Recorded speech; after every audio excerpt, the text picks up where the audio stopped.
Okay, now a lot of people are actually wondering what's behind the tablet itself. I've got the bezel loosened here. It pulls off pretty easily. Um, and I'll show it to you. Um, Keep in mind it is a little messy back there because you need the cable length uh, to have be able to pull the tablet out and not have to disconnect everything always right away. Uh, but I assure you, it's perfectly functional. There's no real major issues with the way everything's just kind of shoved back in there. But it sure simplifies when I do have to pull something out and tweak. So I'm going to go ahead and pull the tablet off here. And of course, whoops. Well, that's smooth. Um, okay, let's try this instead. uh, okay, so under here, this is actually this actually ties into the factory steering wheel controls. It's pretty cool.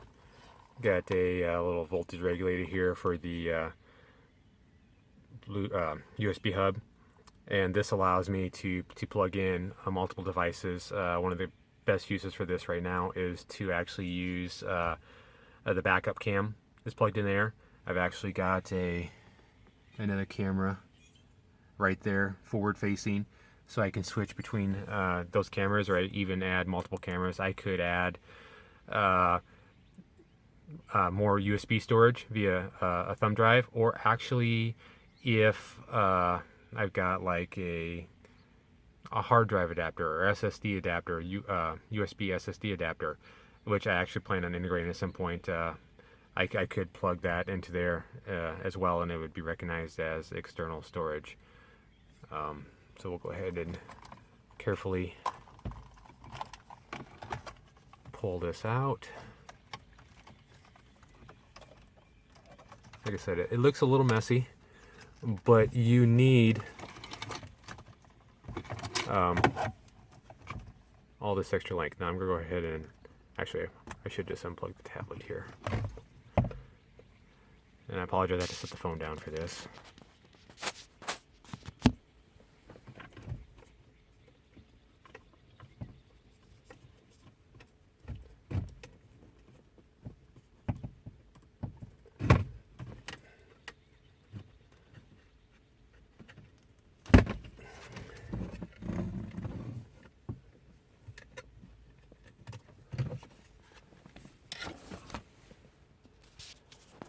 Okay, and we're back.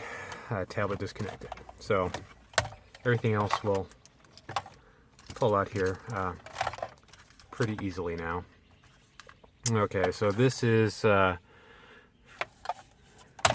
box for the hands-free Scosh BT800. That's what that little button down there is for. Works pretty well, although the microphone maybe isn't the clearest if you're talking to somebody via Bluetooth. Wish it could be a little cleaner. Right there is tablet, the OTG connector, which allows charging and data at the same time. Get a little bit more of this out here now. Okay, low voltage trigger module. Sorry. This actually is what sends the signal to the factory amp to switch on.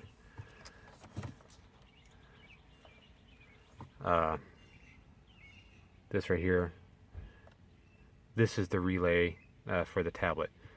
So it's ignition switched, so it knows when to turn on, when to turn off.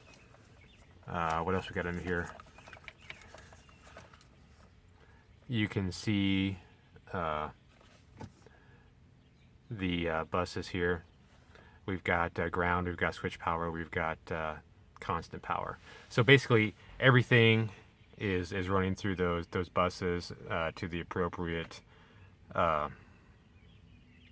components. Okay. Here we've got our pack. interface for the factory amp, CAN bus in this case.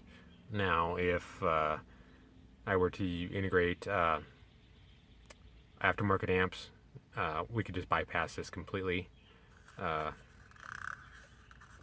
Well, we could bypass most of this completely. We still need it for the steering wheel controls. I touched on that a little bit before. Steering wheel controls are fairly simple. We got pause, play. We got volume up, volume down, track forward, track back. Pretty much everything the factory radio can do. So, yeah, this is the mess of wires.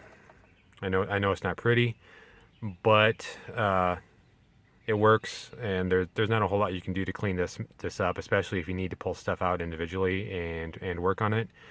Like I said, even though it's messy, everything is securely zip tied together where needed. Everything's securely screwed into the bus, and it works.